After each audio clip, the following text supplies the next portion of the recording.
Hello YouTube, how's everyone doing? It's Professional here. So today I have a top 15 video for you guys. And on today's top 15, we're going to be looking at the top 15 things that nobody really does anymore in GTA Online. We're going to be focusing mostly on activities, and some of these things were very common back in the day, some of them really not so common ever, but regardless, today, barely anyone does these activities. So we're going to be covering this top 15 activities that nobody really does anymore. And if you guys enjoy these videos, do drop a like on them. It does help me to make more content like this. But before we get started, let's talk about today's sponsor. This video is brought to you by Galaxy Lamps, and use my link galaxylamps.co/theprofessional and use my code theprofessional to get 15% off of your order. Now, Galaxy Lamps, these are really cool lamp projectors in which you can project a really cool scene in your rooms. You can broadcast the stars. It's just really nice and total. A lot of different effects that you have with this. And what really impressed me about this lamp is just the range of it. You guys can see from my kitchen all the way to my living room, I can just light up the ceiling here. And when I take it into my bedroom, it's just a really cool lamp to light up my bedroom when I'm sitting down, laying down on my bed, playing a game like Grand Theft Auto. I can just chill, change the effects on it. And here I wanted to show you guys the Galaxy Lamps app right at my desk, and the app is so cool, it's instant. Whenever you hit any button on here, instantly goes to the lamp. So right here, turn it on like that, and you can turn it off right from your phone. And so the app is really cool because it lets you do a lot of things. Like, for example, the app will actually let you turn off the stars if you just want to see the background. So in this case, I just have red. Turn that back on. We can actually decrease the brightness on the stars, or we can actually increase the brightness all the way. We can also reduce the speed on the stars, completely stopping them, or increase that to make it go even faster. On another page, we actually have like a color bar in which we can actually choose a lot of different colors. So right now I have it on red. I can change it to be blue. I can also change it to be green. A lot of different combinations you have on here, kind of like a purplish color. And on here, we can turn off the background if we want. So if you just want to see the stars, you can do that too. This is just great for just lighting up any kind of room. And it's also great for me when I'm editing projects together. So if you want to get your own Galaxy lamp, use my link down below and also use the code TheProfessional to get 15% off. Starting off at number 15, we have taxi work. Now, taxi work is the most recent thing on this list added to GTA Online, and it is pretty much already dead. Barely anybody does this. So taxi work came out as part of Drip Feed for the Drug Wars DLC, and the first few days that taxi work did come out, you had some people doing it. I did see people driving around taxis, but even if you have the custom Arena War taxi, it's just not worth it. Even when you get several fares in a row, the most that you're going to get is about $1,000. I personally think that the most annoying thing about the taxi is how it takes you all the way to Sandy Shores and takes you up the hills. Now, if it just limited you to the city specifically, I wouldn't have that much of an issue because it's pretty easy to drive around the city. But it's the fact that even if you start out in the city, eventually you're going to be taken above the hills and you got to watch out not to crash into other vehicles. Your tip starts going down. It's just personally really not worth it. I guess it's like a little side thing that you can do, and to be fair, you don't really have to invest any money into this business. You can just do it for free right away, but it's just a really bad payout, which is why people stopped doing it. It got really boring, and it was a really bad payout. And if you want to know how bad the payout is, I got $250,000 in taxi work, and I did it for 6 hours straight, which nearly drove me insane. Now, you're wondering, why would you do taxi work for 6 hours straight? It's because I'm a bit of a crazy person, and I wanted to see exactly how much of the payout is, but don't do it like me. Don't do taxi work for 6 hours straight, because it will drive you mad. I barely see anybody do this anymore. Next at number 14, we have robbing stores. Now, this is actually something that was very common back in the day. In like 2013 and 2014, you saw a lot of people robbing stores. I used to rob stores a lot, but why don't people rob stores really anymore today? The reason is because a lot of the activities in the game just pay out so much better. Back then, when the game launched, the only way to really make money in that was to either rob stores or do contact missions. Those were really the main sources of money. You didn't have heists, you didn't have businesses, and so people went to these stores and they robbed them. But, you go in these stores and, you waste your time, you're shooting around, you're waiting for the cashier to put the money in the bag, you get 2 stars for that, or you just shoot the cashier, you go up to the register, empty it out yourself, and then you get 3 stars, and you have to deal with that. And you get, usually, around $1,000 to $2,000 at most, sometimes a little bit under $1,000. So just personally not worth it. People don't want to deal with the hassle, the cops chasing them. That's an extra thing. So think about it this way. You could do a headhunter in just 2 to 3 minutes with like a buzzard or a sparrow, and you get around $20,000. which is basically about 10 times more than you would get from robbing a single store. So that's really why people don't rob stores. Even when stores are double money, people still don't tend to rob them. And yes, there have been events where stores have been double money. But do you know what people do even less than robbing stores? What they do even less than robbing stores is shoplifting. I mean, who the hell shoplifts, really? And that's even stupider. But people do enter these stores to buy snacks, but oftentimes they don't rob the store. That's the point that I'm getting at. At least Rockstar did try to add a quality of life improvement in the Drug Wars DLC, where they added store robberies, where now you can stop a random thief that's running away, and you can try to return the money, and you get a little bit extra. So I think Rockstar did do a good thing with that, added a little bit more life to the stores, but regardless, who really robs stores in 2023 anymore? Nobody really. Moving on to number 13, we have parachuting. Now, parachuting, believe it or not, was a big activity back in the day when the game first came out. Now, at the Sprung vs. Ecola event, Rockstar had several parachute jumps across San Andreas, and a lot of players did partake in them, to be fair, but once the activity ended, once the event ended, people really didn't do it anymore. And, you get some money the first time that you do it, but after that, you don't really get anything anymore for it. But those were actually at least somewhat common. You know what's not common at all? The parachuting mode. So there's actually a separate parachuting mode. And this, you will barely find anybody playing this. I remember when the game first came out in 2013, you'd have entire lobbies filled with this. And I had one guy join my session, but then he left. And then I had another guy later on join me. And I actually had fun doing this parachute jump. I was doing it with a new player. The guy was level 20, so he was probably, new to the game, probably his first time playing it. He didn't know all the modes, but, good luck trying to find a higher level player to play this with you. But I was really good at parachuting. I was really good at it back in the day, and you could actually make some good money if you were versing a lot of players, because if you actually get center in the ring without hitting the corners of the ring, you get around 15 points, and it's all about precision and timing. So parachuting required good precision and timing, and when you finished it, you did get some good payout, but here I'm just versing one guy. If I verse an entire lobby and I won first place, I get a lot more money. It's just such a shame, because I really did enjoy parachuting back in the day. I thought it was actually a fun activity.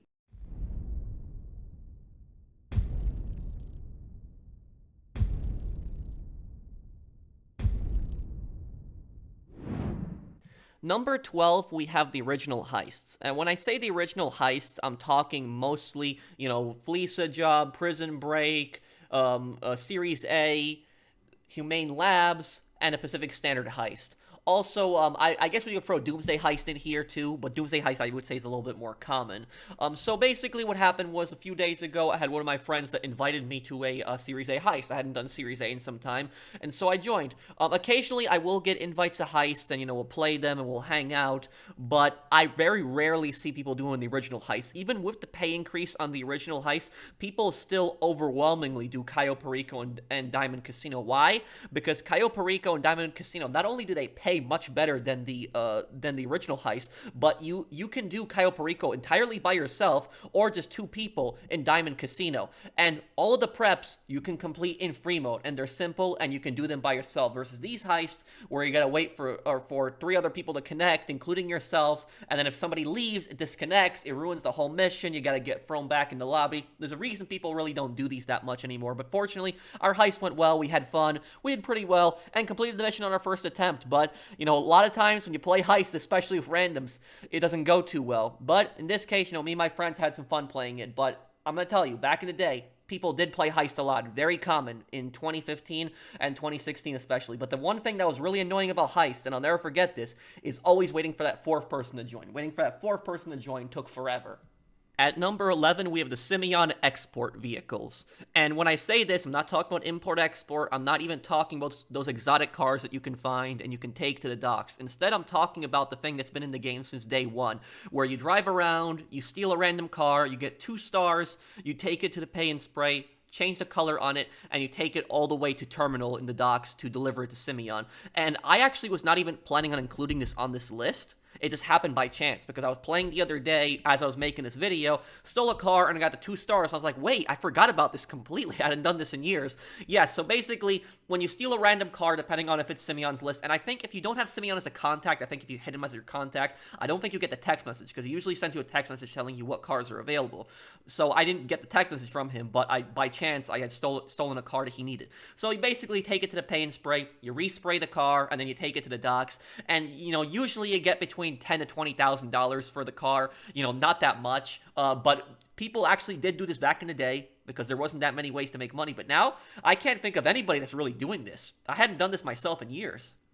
At number 10, we have car dealerships. Now, this might be a little bit more of a controversial one. I probably will have some people in the comment section that will say that car dealerships are awesome. Okay, that's your opinion. I'm not going to argue with you on that, but I'm just telling you my point of view personally on this. So car dealerships, when these were first coming out, I remember people got so excited, and I personally think this was one of the most overhyped things in GT Online. People kept talking about the car dealerships constantly.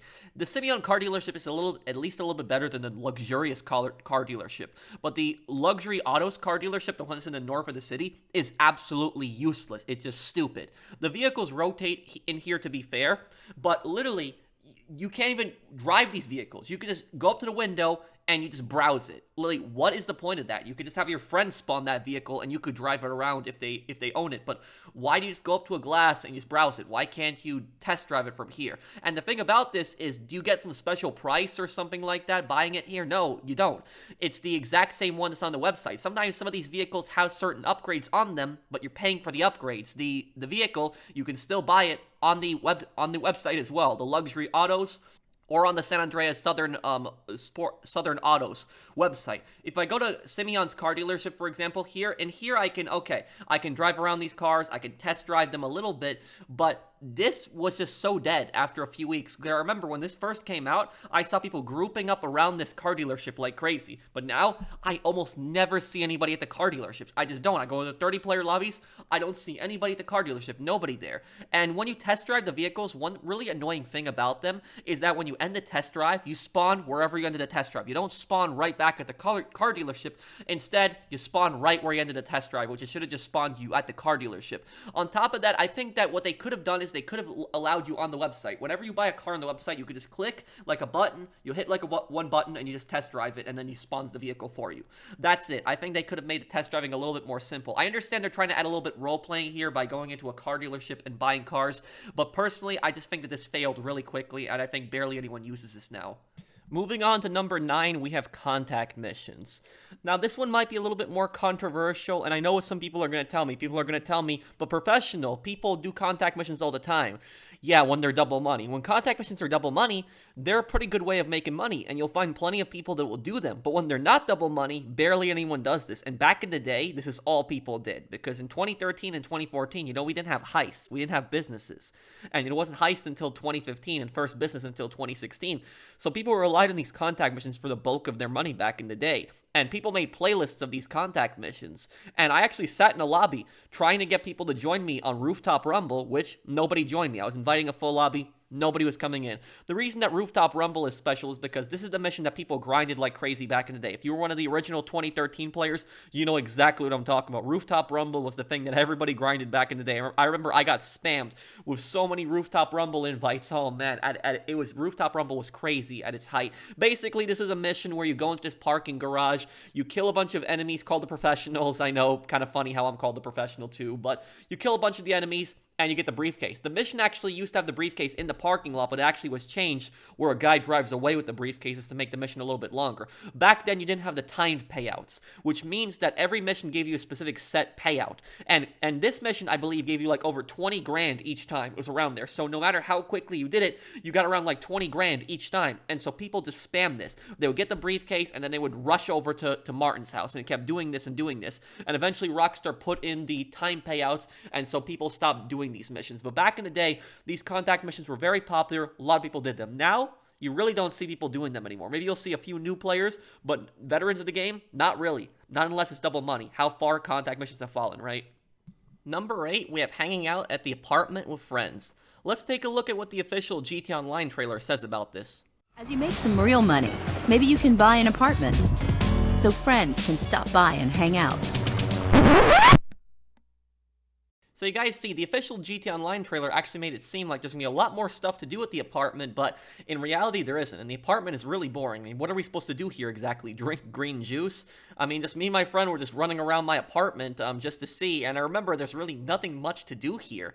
run around, drink the green juice, or you go on the telescope.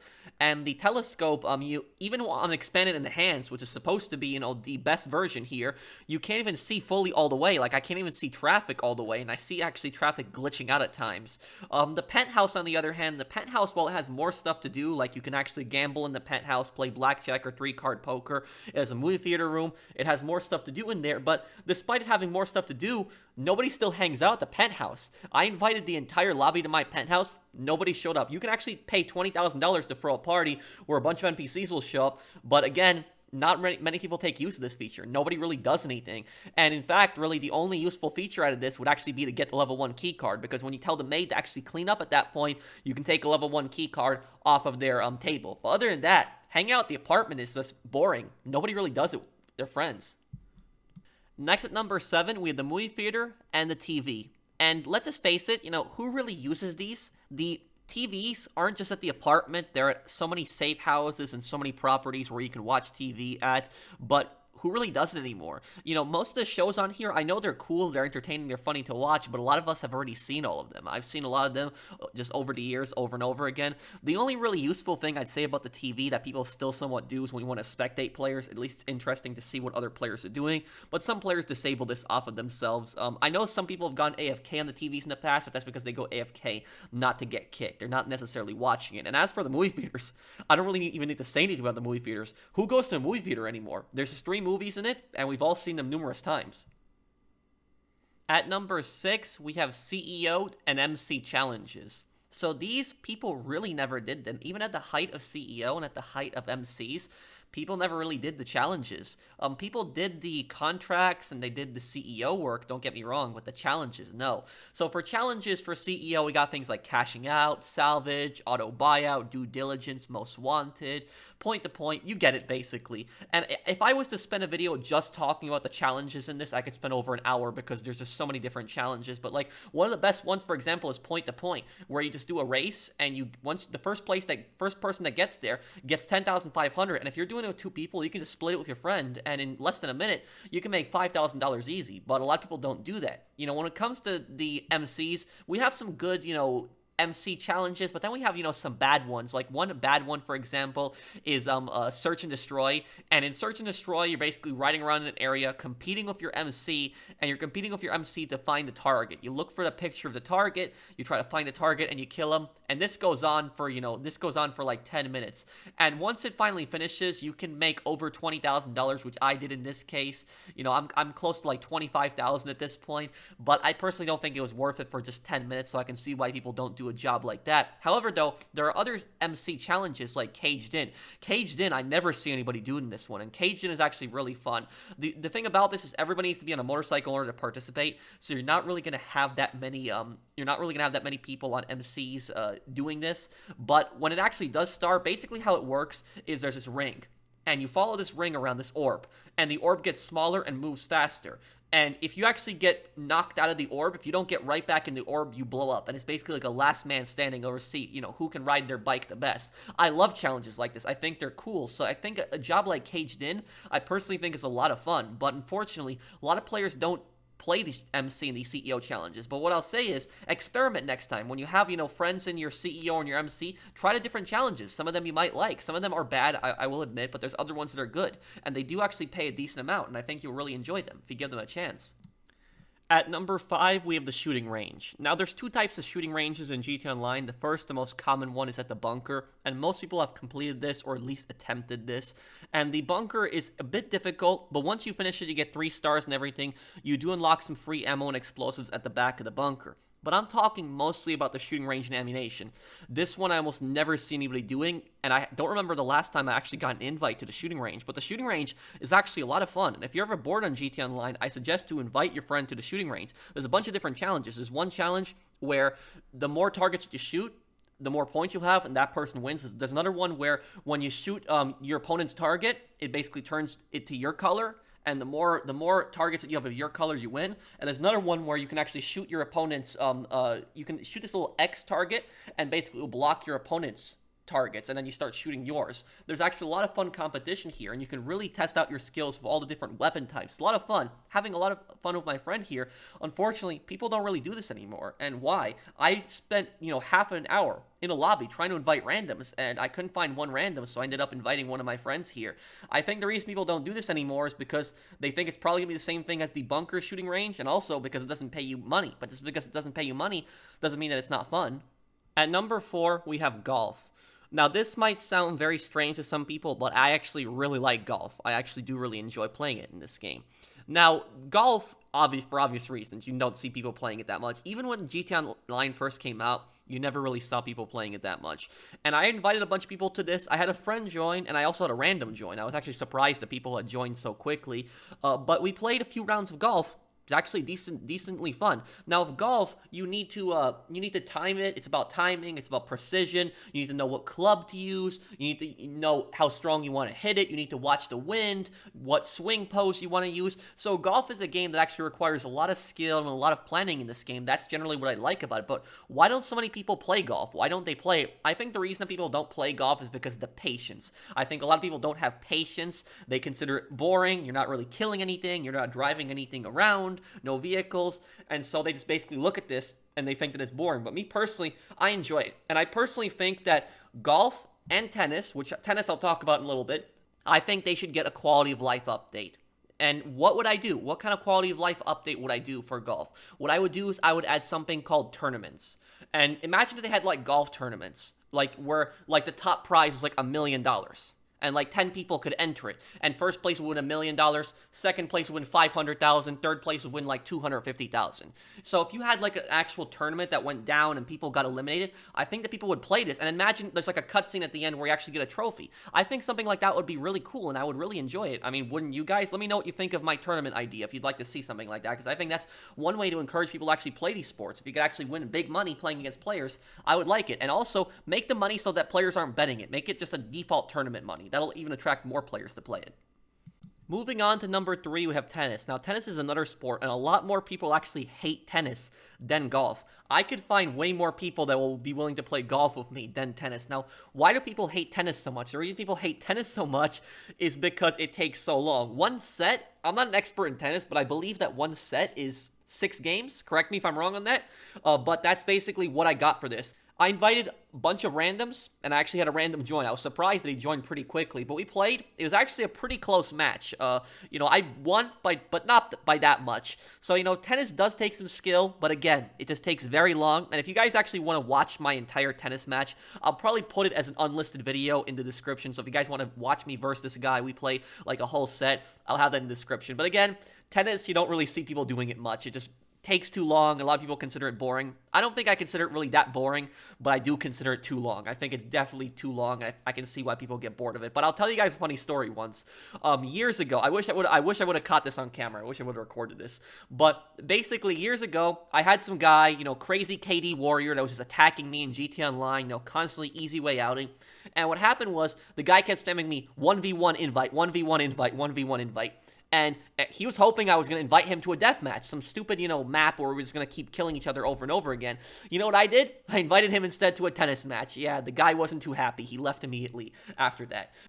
But yeah, that's to show you why people just don't like tennis too much. Again, I don't think it's a bad game, but I just think that sometimes it can be way too long. At number 2, we have arm wrestling. Just basically think, who does arm wrestling, really? There's really no reward for it except RP, but I'm telling you, almost nobody does this. There's several arm wrestling activities around the map, actually one right near the cab depot, and even with the cab depot, being expanded with, the taxi business, adding that as a new feature, even though the arm wrestling was right next to it, you didn't see an increase in arm wrestling going up, so people barely do this.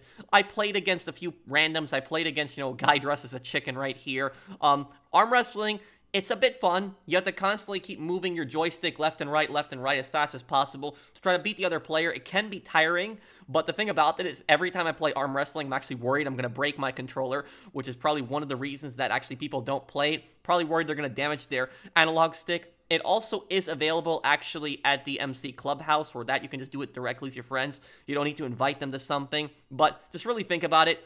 Who does arm wrestling, really? Who does it really anymore? I don't remember seeing any invites for this. I see more invites to tennis than I do to arm wrestling. Before I reveal the number one thing nobody does anymore, I wanted to make a few special mentions.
And number one, the number one thing that almost nobody does anymore is this.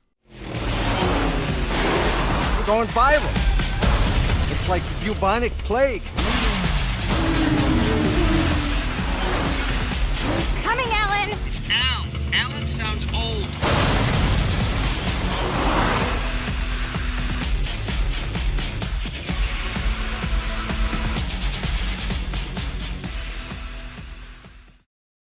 That's right, it is Arena Wars. Arena Wars. Where do I start with this? Why is Arena Wars number one on this list? Because think about it. Why shouldn't it be number one?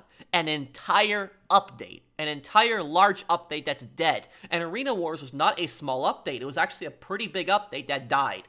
I have never seen an update die as quick as Arena Wars has. It was a total disaster. It was one of the worst updates ever on GT Online, and barely anyone plays it. So what's wrong with Arena Wars? And I'll tell you guys something. Arena Wars was actually a fun update. But even though it was a fun update, why did it fail? Why does nobody do it anymore? The reason that nobody does it anymore is because of this. This is the reason right here. Look at these insane prices on this. Look at this. They're charging $400,000 for certain outfits. And that's just the outfits alone. If you look at the vehicles in this DLC, the vehicles in this DLC come in three variants: Apocalypse, Future Shock, and Nightmare. And the worst part about this is that you can't change the style of them. So you'd think you'd just be able to take it in your arena workshop, right? And you'd just be able to change the style of it. If I want to change my Apocalypse truck to a futuristic truck, I should be able to do that. No, I need to buy three different variants. So I need to buy a variant of the Apocalypse truck, the Future Shock truck, and the Nightmare truck. And just for example, the Cerberus costs $3,870,300. Seriously? For a truck that isn't even that good. And I'm just going to keep ranting about this. The trade prices in this DLC were a disaster because they were randomized. So you had randomized trade prices. When you played in the arena, every time you leveled up, you didn't know what you were going to unlock a trade price for. Either you're going to unlock a trade price for the clothing, or you're going to unlock a trade price for the vehicle. And Arena Wars also became pay to win. Not only did the Arena Wars pay terribly, it paid really badly, it became pay to win. Because if you spent millions of dollars on certain vehicles, like for example, I have the Apocalypse ZR380 here, I have a Ram on it, and I have machine guns. This gives me a clear advantage over other players. When I was playing in my stream, and I was versing my friends, my viewers here, I had a clear advantage because I had guns on my vehicle. A lot of other players, they didn't have a custom ZR380, which these vehicles, again, can be really expensive. So whoever has the custom vehicle is going to have a massive advantage over other players. And even though the payout here was decent for winning this, you have to remember, I filled up a full lobby here, and that was during a stream. The reason that we had so many players here in this one mode, this was 2 weeks ago, is because I was live streaming. When I was live streaming, typically, I have somewhere between usually 500 to 1,000 people watching at once when I stream GT Online. And so we had nearly 1,000 people watching when I was playing GT Online, and I had a lot of people that wanted to play with me, and so we were inviting a ton of viewers, and the lobbies just filled up like crazy. That's why we got people in there, because people were watching my stream and they wanted to play with me. And when you do get people to play in these game modes, it's actually fun. It is actually fun playing as a team. Like, for example, I love tag team. I think that tag team is really fun because it requires a lot of cooperation, teamwork. When you're in the booth, use the turret, use the missile, use the EMP drone, and then you can tag your partners in when you're too damaged. I like that. It's a fun mode. The problem is because the payouts and how overpriced the vehicles are, nobody plays this mode anymore. I spent 30 minutes. 30 minutes, half an hour in a full 30-player lobby, and I was inviting everyone at lobby. I was appearing offline because I didn't want to get my friends in the lobby because I wanted just to see how many randoms can I actually get in here. I was inviting randoms, I invited skill match players, all players in the lobby, auto invite, nothing. Nobody joined me for half an hour. I couldn't even get one person to play Arena Wars. That's how dead Arena Wars is. And even when Arena Wars is double money, the payouts are still garbage. So that's pretty much why Arena Wars died. While the modes were fun in it, the problem with Arena Wars was the payouts were so bad, you had random trade prices, and everything was expensive as hell, and you had to buy 3 variants of the vehicle, and it turned into pay to win. That was the problem with it. You had an entire DLC that died, and nobody plays it anymore. That was the issue of Arena Wars. It was just a massive nightmare. And ironically, you have a nightmare skins on vehicles in this. But thank you guys for watching. I hope that you guys enjoyed this video. This is one of the largest top videos that I've done. If you guys do enjoy these videos, do drop a like. It does help me to make more content like this. And I'll see you guys on the next one. Take care, everyone. Have a wonderful day, guys.